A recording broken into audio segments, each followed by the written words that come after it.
growth.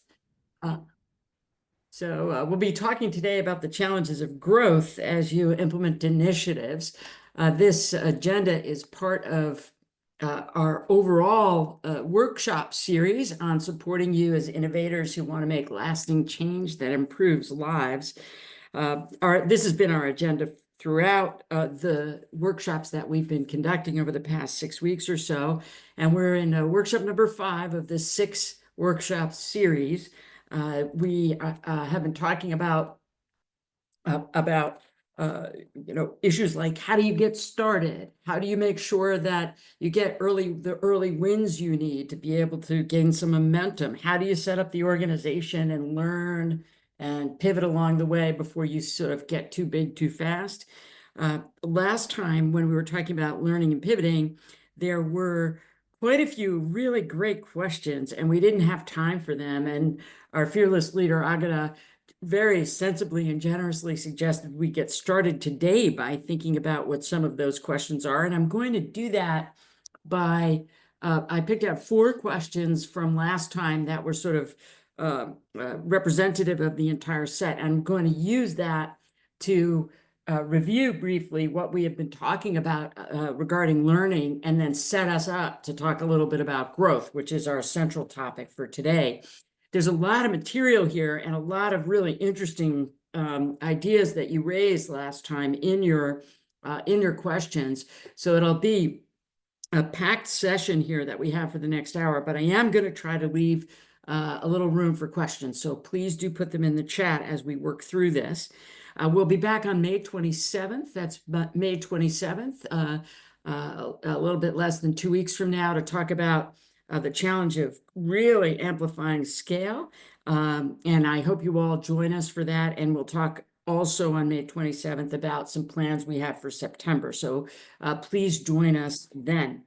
So one of the questions that we had from last time that came up was, how do you retain staff with practical skills and organizational memory who are unable to adapt to a new technology? And nursing is a great example. So thanks to whoever asked this question here. So to get into this, I want to remind you a little bit about what we had been talking about last time. So the question about skilled nursing, retaining skilled nurses, is framed here against this issue. Oh my goodness, excuse me. This issue of the implications, especially of implementing AI for either workflow redesign or strategic innovation or structural innovation. You remember that workflow redesign, will deliver a 10 to 20% productivity gain. You're looking for 12 months deployment. There's really no change in the nature of the workflow. An example of workflow redesign would be, automating the searches that you have to do through manuals, or automating email responses in first draft so that you can be faster at replying to people. That workflow redesign is really about doing the work that's already on your desk more effectively. Strategic innovation.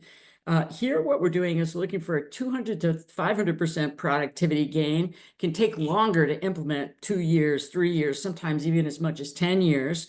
And what you're doing here is you're extending the existing workflows to try to, really amplify the benefits to the organization.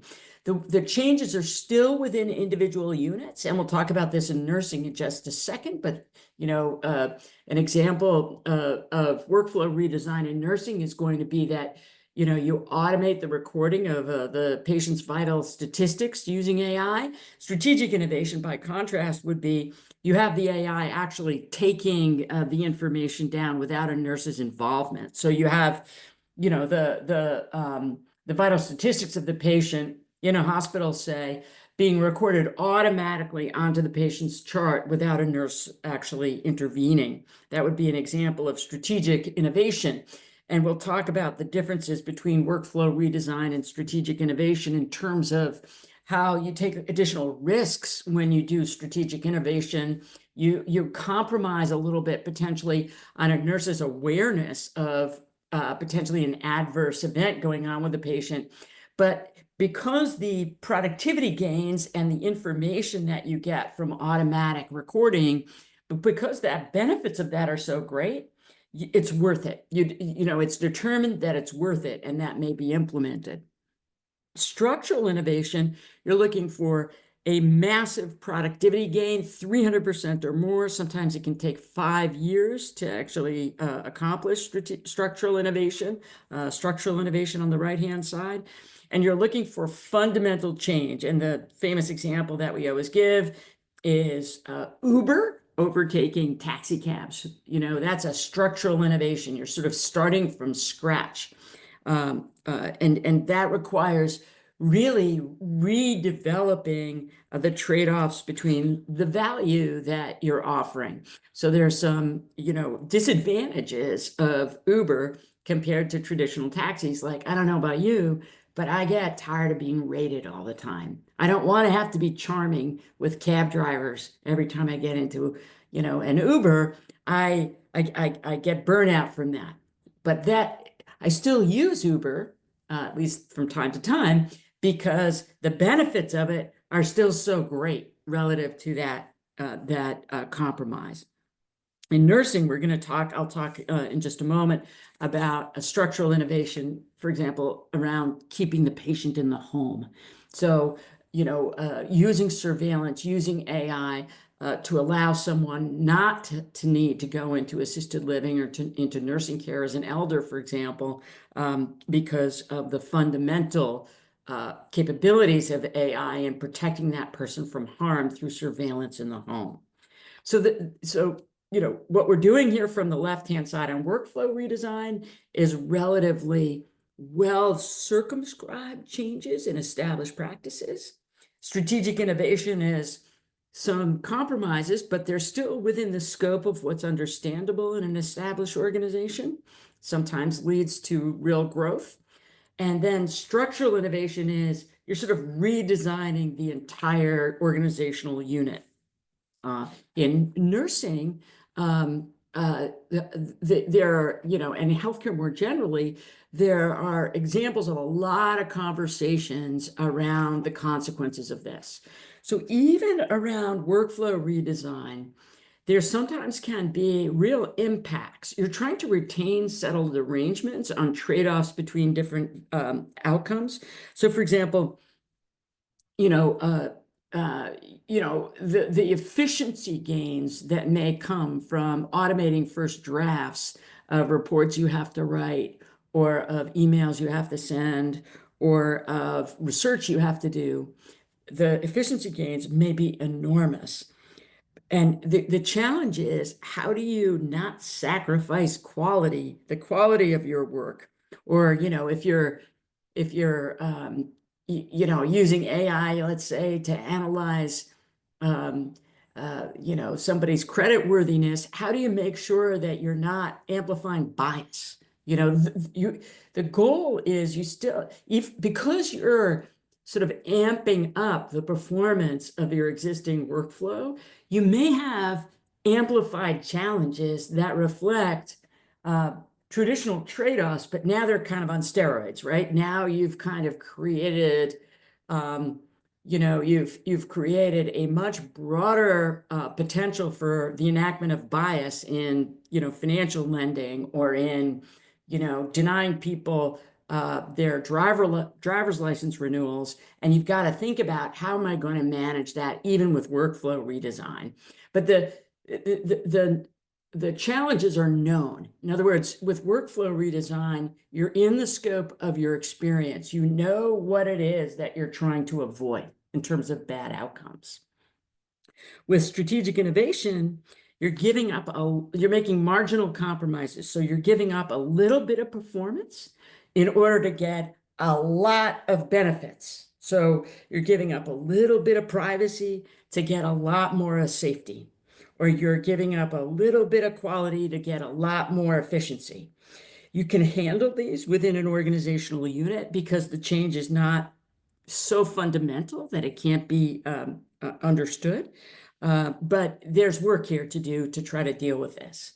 And then on the right-hand side, there's such a fundamental change in the way that you're doing the work you're doing. They have to really reconsider trade-offs from the ground up. You know, you really need expertise to even discern what some of these trade-offs are initially. When Uber was first introduced, everybody was worried about the contention on the roads and the pollution impacts and the safety of drivers and the safety of riders. And we needed to work on all of those kinds of trade-offs before we became comfortable with that kind of an approach. In government, the Department of Homeland Security took over airport security right after 9/11. The question was, what are some of the trade-offs associated with having a different type of process at the airport? Or at the city level in Boston, where many of us call home, we had a big project called the Big Dig, which was managed outside Boston Public Works because it involved an entire restructuring of the downtown core's major highway. And that was outside the scope of what the public works agencies in Boston were accustomed to dealing with on a day-to-day basis. And so you needed new expertise to be able to deal with that. So let me go back now to nursing. What does this mean for nursing? Under workflow redesign, what we're trying to do is think of using AI to draft nursing reports. We're trying to prevent errors through extensive documentation of vital patient statistics on an AI-driven schedule here, and the implications of that are that some nurses are going to be freed up to do higher priority activities. So if you ask me, what are the implications of a technology for workflow redesign around this kind of recording of patient statistics, this might be good news for nurses that are overworked and need to be able to, be freed up in order to be able to spend more time on more important patient-centered activities.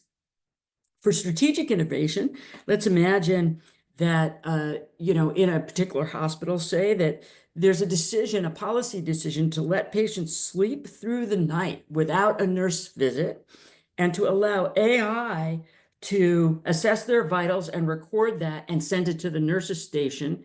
And that improves patient experience because it allows them to sleep without interruption. Anybody who's been in a hospital where the lights are all turned on all night and the nurses are coming in hourly to take your vital statistics knows that it is, deeply disruptive of your sleep patterns. What if we could turn off the lights and allow patients to sleep more soundly and still measure using machine-driven documentation technology? What are the implications of that for nursing? Well, you're losing some personal touch there.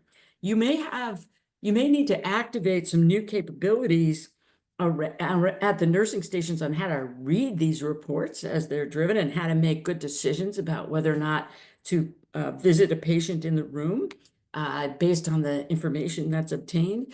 There may be a little bit of a redesign around protocols. Ultimately, there may be less of a need for nurses on night shifts as a result of this. And whether that's good news or bad news may depend on the context. Some nurses may be laid off, other nurses may be redistributed to daytime activities.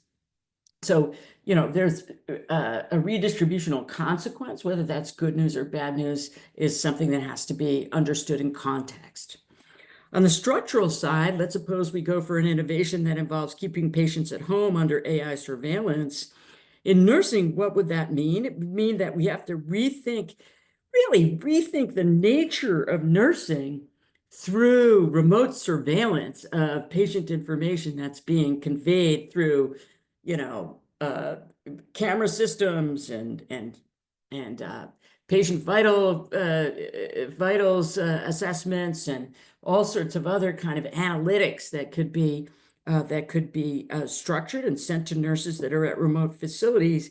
What are the implications of that? Well, you would need to do a lot of retraining of nurses in order to make them effective at making patient-centered decisions under those kinds of conditions. And ultimately, there may be less need for conventional kinds of nursing services in exchange for more technology-enabled services. And what I've just said is summarized on the slides that will be available to you. And here are those particular ideas. So what does this mean, coming back to the original question about the retention and redeployment of nurses?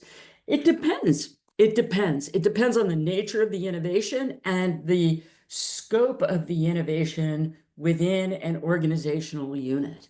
Is it just workflow? Well, I don't want to say just. Is it primarily workflow redesign, or does it go all the way over to really reinventing what nursing means in a different situation?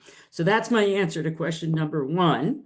I'm going to go quicker. Don't worry, Agata, through the second, third, and fourth questions. Here's the second question. Someone asked for examples of innovation projects using AI undertaken by government or government agencies.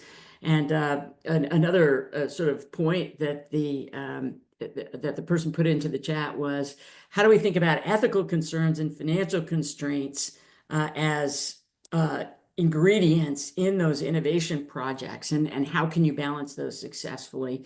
And what about when there's a union? How do we think about union representation of staff in these situations? So, here's some examples. The person asked for some examples. Here's a couple of them. Workflow redesign, state level system for driver's license renewals. It turns out that in the Commonwealth of Massachusetts, and I learned about this, by the way, from Henry Hammond Paul, who is a great contributor to the Burns Center over the last couple of years, and who did a Pi-Squared interview with me. So don't forget to sign up for pi-squared.burnscenter.org/updates to get regular updates on some of our conversations with experts on these issues. One of the pi-squared.burnscenter.org conversations was with Henry, who talked about how the vast majority of driver's license renewals are routine. So if you can put an AI to handle the routine renewals and free up personnel to focus on the complex renewal applications, you can get a lot more quality out of renewal decisions than you might have previously achieved. And that's because these complex renewals often involve people who have violations, but they're commercial drivers, or people who are deeply dependent on driving for their livelihoods. So to deny them a driver's license renewal would be deeply consequential for their livelihoods. Those kinds of issues need to be considered much more extensively than renewing a driver's license for most of us. So you're freeing up staff in ways that they want with this kind of workflow redesign. Here's an example of strategic innovation. In fact, there's a group at the Burns Center that are working on this issue of city-level elementary education. Here, the idea is that you can customize curriculum to the needs of individual students. And there have been some studies that have been published that say that, some portion of elementary education can be sort of supported by AI with pretty constructive level outcomes. Students can pursue the supports they need under some systems, but now when you do this, we need to make sure that these students are still achieving a basic level of knowledge that's appropriate according to statutory requirements for their grade levels. So, you're using AI to provide some level of education, and that allows teachers and others to refocus on students with specialized needs. At the same time, they have to have these, what I'm calling guardrails, in place to assure that they understand whether or not every student is adhering to statutory requirements in terms of their exposure to basic material. So there's a complication there, a compromise there that needs to be managed and measured and understood.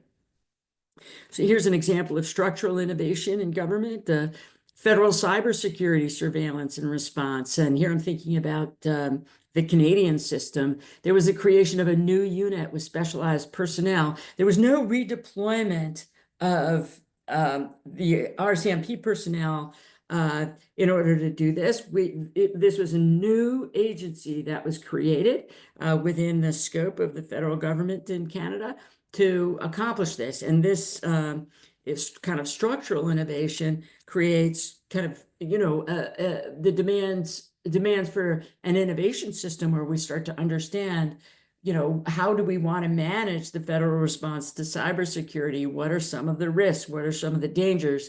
Some of the same issues that I described earlier regarding Uber might be relevant here. How do we make sure we're not overdoing it? How do we make sure we're protecting people's fundamental human rights? So these kinds of questions come up in government projects.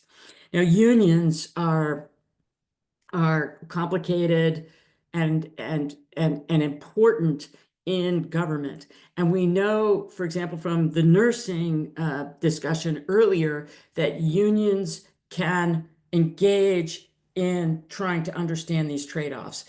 Union representatives and unions much more generally will seek to have a voice in decisions about how different types of risks and compromises and problems are arising through the implementation of AI, for example, or any innovative technology in organizational life. They'll want to engage and they'll want to be represent the union's members' interests in seeking solutions to some of the problems that I've described. And so they're critical in stakeholders in these domains. So a third question that from last time that came up is to think of the writer asked us to think of the difference between the private sector and the public sector's goals. And the person wrote, I think public sector exists to protect people and their rights. What is efficient is not often equitable, the person wrote. This brings up an important point, which we covered on day one of our workshops, which is that the deployment of a project in either the public or the private sector should follow the problem. We should think about what the problem is that we want to address, and then deploy an innovation project in either the private or the public sector based on whether the private or public sector is best positioned to accomplish the goals that we have. That would be my view. Let me see if I can explain this a little bit more fully. So we're thinking of organizations as systems for accomplishing important goals.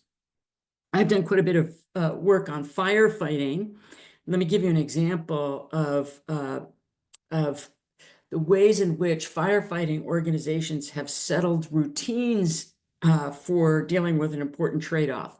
So in firefighting, it's not controversial generally for firefighters to put their lives at risk in order to save civilian life. What is more controversial and needs to be managed, and we have some settled routines to do this, is the deployment of firefighters at risk of casualties to save property. So it's very difficult to convey fully the ask of a firefighter when we expect that person to run into a burning building just to save the property, knowing that there's no human life at risk or any life at risk.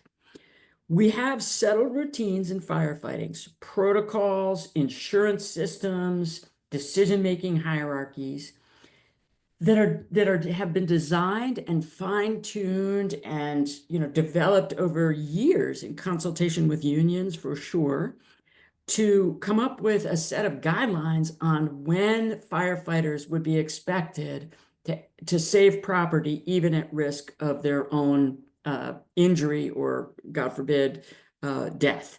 So the organizations become places where these negotiations get settled into routines, and protocols and, ways of doing things. You can think of this as workflows. The workflows reflect decades-long conversations on how to preserve firefighter safety maximally in situations like what I'm describing. The advantage of having done that is that incident by incident, when something happens, you don't have to have that entire conversation from scratch every time. You can deploy a firefighter according to the protocol in the situation relatively quickly, knowing what the scene has delivered in terms of risk. Here's another example. In policing, there's been a long-standing kind of conversation about whether community policing actually prevents crime. Okay, maybe we can accomplish more for less with just surveillance. When I first moved to Canada 20 years ago, you would see community police officers walking the streets and talking with people and, going into stores and understanding the routines of a neighborhood. I haven't seen a police officer on the street in Toronto, I don't think, in a couple of years, certainly not since around the time of the pandemic. What's happening is that there's so many cameras, so much surveillance, that a lot of policing in the area in which, I hang out near the University of Toronto, there's so much surveillance that the police don't have to be on the street. Now, is that good or bad for the community? That conversation is ongoing. But the organization has changed fundamentally. Policing has changed fundamentally, at least in that neighborhood, away from decentralized community level on the street, boots on the street policing, to, I imagine, fewer officers looking at video constantly looking at surveillance information and making decisions about whether or not what's happening in the community needs intervention. And that change reflects a deep organizational shift. The organization has adapted to accomplish goals that have been resettled in that community. I've already given you some examples from healthcare, but just to briefly say that, imagine that you have a patient that has a complex cardiovascular condition that has been, implicated with obesity. What's the best system for coordinating care? Do you want to medicalize that problem? Do you want to do lifestyle prevention or intervention? How do you do that mix? The routines that develop to surround that patient with a kind of team that can help them deal with the complexity of their health challenges. There needs to be a kind of set of systems, an organizational systems for actually accomplishing that to make that effective. So what I'm saying here is that you're choosing the organizational design to accomplish goals that may be in tension with each other. So you've got efficiency, perhaps trading with quality, quality and reliability, perhaps trading off against cost, safety, trading off against fairness, because, you may judge people as unsafe or a situation as unsafe unfairly. You've got transparency and accountability at goals, but then don't people deserve some privacy? These trade-offs have to get vetted into the organization. So if we come back to the fundamental question of whether or not public organizations preserve equity at the expense of efficiency, you're touching on whether public or private organizations are better suited to deal with certain kinds of problems. So to kind of flesh out an answer to this issue or a perspective on this question of, what are we giving up when we go to the private sector versus the public sector to accomplish, let's say, the way, decisions about how these firefighters should be acting? What do we get when we choose each type of organization? To answer that question, I wanted to play this little video. This is an excerpt from a Pi-squared conversation that I had with a professor from Brazil. His name is Sandro Cabral, and he's a specialist on designing government organizations to strategically to work in partnership with private sector to get important things done. So let's listen to what he had to say. This is just about 2 minutes worth of conversation that we had on Pi Squared on this topic. Oops, excuse me.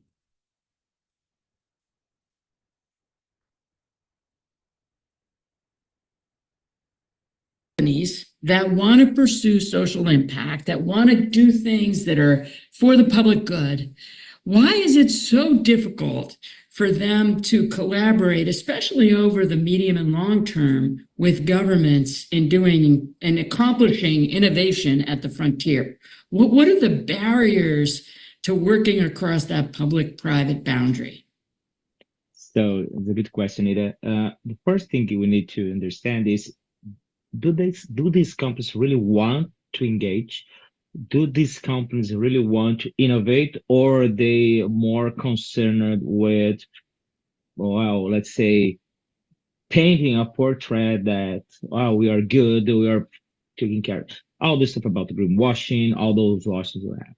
But let's suppose that those companies are really interested in innovate, making money while generating social benefit. Let's suppose that that's the case. If that's the case, I think one major barrier is to how to reconcile the logic of companies with the logic of government, especially reconciling flexibility, the necessary flexibility that innovation requires, to experiencing, to make try and error, and to reconcile this flexibility with the accountability rules, the rigid accountability rules in the government. So, government is government is well, at least in democratic societies, governments are surrounded by several pressures for accountability rules, from watchdog agencies that become empowered in the past 20, 30 years. And sometimes those rigid rules that we need to have in order to preserve accountability, they conflict with the necessary flexibility. So whether a problem should be addressed through government or a public sector versus corporations, it really depends on what is going to be helpful for settling these organizational trade-offs. Is it going to be transparency, accountability, and stability? In which case, as Sandro suggests, the government or the public sector may be better suited to handle the challenges. Or is it going to be experimentation and flexibility? In which case, the private sector may have some advantages according to this logic. So the idea here is, what we're trying to do is prioritize settling the stakeholder trade-offs. Whose needs need to get prioritized? In healthcare, it's certainly the patients. In firefighting, it's not just the property holders, it's also the firefighter themselves. In policing, it's a person who may suffer the kinds of biases that can arise from remote surveillance. So whose needs need to get prioritized? Who has to take what risks in actually delivering some sort of service? What constitutes quality in the delivery of that service, and who is paying for what and when? So once we decide what's acceptable in our culture, in our organizational framework, then we can think about when we want to involve the public sector and private sector in implementing some of those solutions. So if you ask me, think of the difference between the private sector and the public sector in terms of goals, I actually would say that both the private and public sectors should be protecting people, and both the public and private sector should be protecting their rights. Both the private and the public sector will be pursuing efficiency. And what's challenging is figuring out how to design organizational systems so that they how to design these organizational systems so that they they're fully vetted with regard to any conflict between efficiency and equitability. So a couple of examples here on the driver's license renewals. What's efficient for you may not be fair for me if I'm denied a driver's license. So if the driver's license renewal system rejects my application using AI and says, Anita, you don't get a renewal, that may be super efficient, but I don't like that outcome. Now, you may like it. What's efficient for you may be to deny me a driver's license. Let's say I have 10,000 tickets, but the question is, what's fair and how much of a voice should I have in making the case that I should be renewed? And so, we have to come to some agreement as a society, as a community about that, and then implement a process that reflects that conversation. In elementary education, there was a story on the news just today that a child, I believe it was in New Hampshire, kept getting timeouts at school, and one of the parents, complained that the child was perhaps a special needs child, and that what was happening was that the student's behavioral concerns needed to be addressed in a different way. The school pursued the parent, I believe, for inappropriate behavior, might have even been harassment. So you get these different constituents: the parent, the child, the teachers in conflict. We don't have a shared understanding of how those different needs need to be managed in tension with each other. Similarly, what's efficient on a Monday? I want to make my students have a rigorous tests and rigorous learning on Monday. It may be too demanding for them on Friday. So this question of efficiency versus these other goals, very idiosyncratic, it's very context specific, and it doesn't map directly to whether or not public or private is the appropriate way to deliver service. Same thing on cybersecurity. What's equity for you may be inequitable for me. I'd like you surveilling, I don't want you surveilling me when I'm, exhausted after a run. I'd much rather have you surveilling me when I'm at risk of being, let's say, mugged or something like that. So trying to figure out those balances, those conversations, takes a priority for figuring out how to organize to respond to them. The two major questions that this example raises that I want to come back to as we start to talk a little bit about their implications, especially for growth, is which stakeholders are out and which stakeholders are in a particular system. So if we've got a group of stakeholders, which ones are we actually going to try to create value for through some sort of intervention? How are we going to pick them? Which ones are we not going to try to create value for? And then ultimately, who gets what as we create that value? How are these people going to be engaged with the organization? And what are they going to get as a result of that engagement? One of the critical fundamental questions in organization design, especially in the public sector, is, what are the legitimate criteria for excluding certain stakeholders from receiving a public service, a circumscribed public service? So, for example, when should that student be taken out of a public elementary school and put that's designed for the general population of students and put into a special needs class? When should somebody be denied a driver's license? In the private sector, which customers are we not going to serve? Which employees are we not going to try to retain? If you think about the public sector as an employer, which kinds of stakeholders in an organization that's becoming too inefficient to continue to support should be redeployed legitimately into other roles or other jobs, and which ones should be supported in seeking employment, perhaps in some other jurisdiction or in the private sector? The answers to these questions are fundamental to the innovation problem. So let me now talk a little bit about the types of issues regarding growth. And, when I was planning for today's session and thinking about Agata's invitation to address the questions from last time, I decided to spend as much time as we have tonight on the answering these questions, because they set us up to try to talk about the growth, to think about together the growth challenges that arise in these different domains.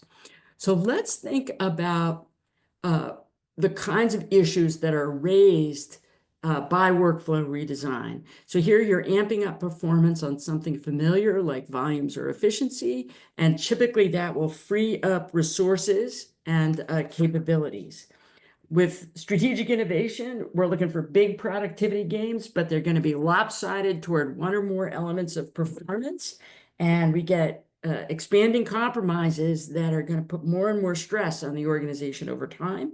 And with structural innovation, there's this reshuffling of who's in and who's out, who's enfranchised as a stakeholder. And now we got to make all these other trade-offs and try to think about how to design an organization effectively to deal with them. So with workflow redesign, think of nursing. We're going to use AI, let's imagine, in a hospital to draft reports of patient vital statistics using technology without intervention from a human nurse here. Some nurses may benefit a lot more from that than others. So you may have, for example, nurses on the day shift that have, lots of reports to write, way more many patients that are active and that need certain kinds of services, doctors that are on shift. Those nurses may benefit more than nurses on the night shift on the margin, who are not trying to orchestrate a lot of patient-physician interactions at the same time as they take up make these reports. When we think about strategic innovation, let's come back to the city level elementary education programs where you're putting AI into classrooms. You may have some topics, some teachers that their workload, really goes up as a result of this. They've got to design the kinds of prompts that the students use. They've got to really, work with the students to make sure that they're getting baseline exposure to important concepts in their field. Whereas other subjects, let's say mathematics, just as an example, or other tool-based tool-based areas of education may benefit a lot. The AI works great at teaching students certain kinds of concepts, so they're able to capture more value as a result of this change.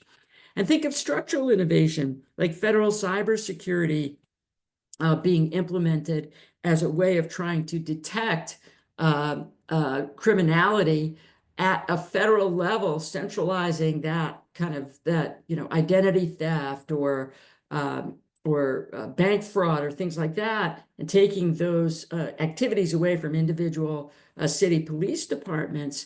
That may actually lead to a massive redistribution of workload and of value in a way that leads to really fundamental change in the individual city police departments, as well as in the federal center. Technology tends to be very centralizing in its impact on organizations. So, you have this challenge of, whenever you're implementing technology for structural innovation, of trying to achieve, trade-offs at a much larger scale, and it amplifies the size of certain questions, like, how much surveillance can a community actually bear, for example. So there's some principles of successful growth, and then some examples of issues that don't work well, some practices that don't work well as organizations seek to grow.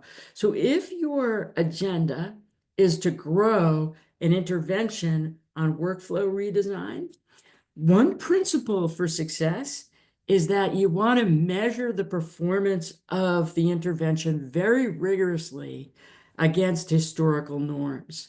Where are we performing better than we ever have at assessing patient vital statistics quickly and efficiently? Where are we missing things, in the provision of nursing care because the nurse doesn't actually take these statistics directly? What resources have been freed up? What capabilities have been freed up? What are the new uses that they've been put in? Measuring these is critically important to understanding how to amplify the positive effects of a workflow redesign through, for example, AI. On the strategic innovation side, we want to understand the compromises very fully and plan for nonlinearity towards unaccepted outcomes. So let's say that the firefighters union says that, or a nursing union, or any union in government says, we will allow for the patients, either in firefighting, we will allow for the deployment of firefighters into situations where fire risk has been identified using AI and remote surveillance technology and sensing technology, but only up to a limit. We're not going to ask a single firefighter to get into an at-risk situation more than sort of 3 times a day, or to have to respond to an AI-generated call where there's a significant risk that that person's safety is at stake without intervention by a chief. The union may say that, and those kinds of interventions have to be respected very deeply. We have to understand where the trade-offs are going to arise, and we have to build in management systems for addressing those kinds of concerns very thoughtfully and carefully, and with a deep expression of understanding for what some of the problems may be. So you want to go deep on stakeholder identification and stakeholder engagement to understand what's being compromised, what's valued, and how that can be managed very rigorously. If you do that, your capacity for growth through strategic innovation becomes amplified by an order of magnitude. You cannot grow without dealing with the compromises that strategic innovation are going to introduce into a system. On the structural side, a critical opportunity is to cultivate understanding of what all the organizational compromises are, and what our new outcomes are, and what kinds of trade-offs we have to address. In city after city, after Uber was launched, we had these kind of public conversations about how many cars are we going to allow on the road? Do these Ubers need to be licensed? What kinds of protections are we going to get for employment security for Uber drivers? Should they be considered employees, or are they contract workers? We have to understand, the fairness issues in the way that employees or Uber drivers as contract workers are facing in order to manage the trade-offs in those goals intensively. So the issue is in growth paths is anticipating these concerns, these kinds of compromises, and developing systems around the technology to mitigate the problems and manage them and take them seriously. Here's what doesn't work.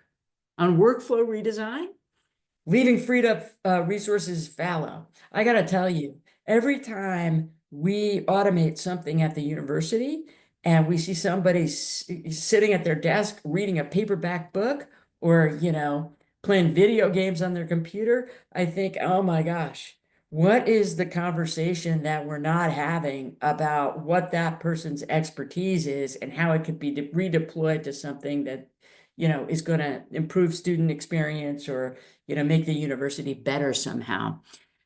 What doesn't work for strategic innovation is to deny that there are compromises, to claim that, that the benefits are just so great, we shouldn't even talk about who's suffering as a result of this change.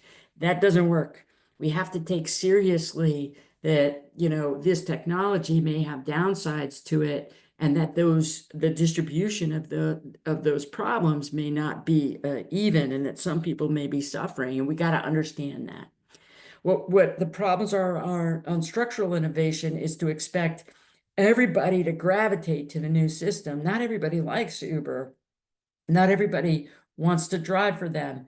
Not everybody, instead of driving a taxi. We can't expect, you know, systems that privilege new kinds of outcomes to be universally accepted. And, we have to think about what the implications of that are. And you have to think about where this is going to lead you in terms of next level challenges. On the structural side, it may lead to much deeper regulation. How are we going to protect people who aren't served by, cybersecurity systems? How are we going to think about enforcing attention to subordinate goals like privacy? On the strategic innovation piece, how are we going to resolve these compromises and redistribute value? On the workflow redesign, how do we overcome hallucinations and inaccuracies and variation in prompt quality and, all of those technical matters that each of us face in the implementation? So that's a thumbnail sketch of the kinds of issues that arise with growth and the kinds of processes that we need to undertake in order to overcome those challenges. With that, let me just conclude by saying on May 27th, 2 p.m., we'll be talking about scaling organizations. So today we've been talking about outside in challenges to growth. Next time, we're going to be talking from inside out. How do we actually scale a technology in order to amplify its impact in creating constructive value? And we'll also spend some time next week, or I'm sorry, on May 27th, talking about the in-person workshops for teams of innovators that we're going to be running later in the year. Agata, can I ask you to turn off the recording, please, and to let me know what Absolutely. chat?